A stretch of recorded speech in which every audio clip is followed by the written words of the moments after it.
This is an amazing event. We have 700 people here, I think, from all over Europe at a stadium just outside Vienna. I know that for the Vienna Gales, it's the high point of their year. It's taken a huge amount of organisation, but it's a huge success. Anyone I've talked to here has had a great day. It's the first time I think the Panniers has had over 700 players.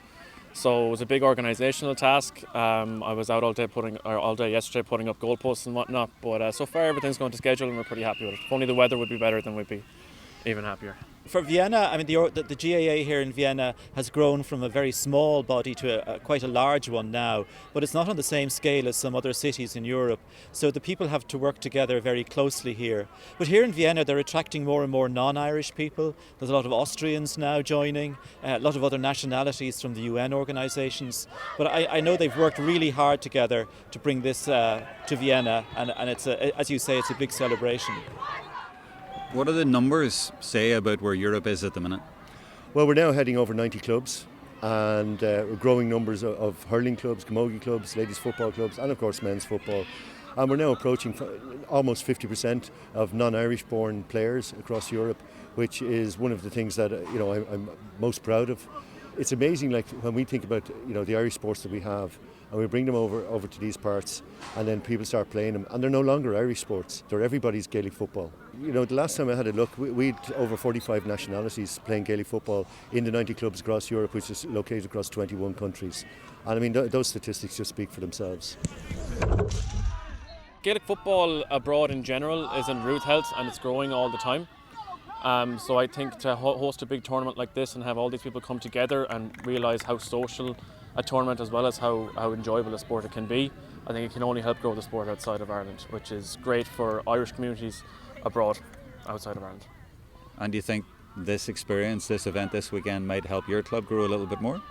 Well, that's the hope. We've got 67 players playing across 4 different teams for Vienna this weekend, and our normal playing squads at these tournaments would be around 30.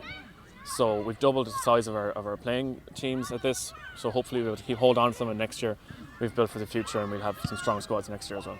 Some people who might not have been involved with the GAA back in Ireland become intensely involved here and become passionate about the game in a way that if they had stayed in Ireland they might not have.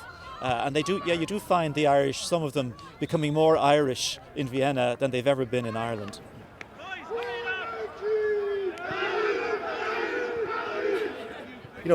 We have some unique features in Europe that you don't come across in a place like Ireland, in that we have adults learning our games.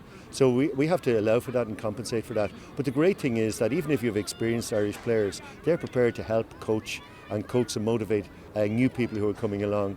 And I think that's one of the wonderful things about international Gaelic games is the camaraderie and the cooperation. And we clubs here who couldn't travel with full teams, so they'd amalgamated, and sometimes we arrange the amalgamations ourselves, so to ensure that everybody gets as many games as possible. Like we almost 120 games here today, a great team of referees, and we had advisors over from the LGFA and from Leinster GAA as well to assist our referees.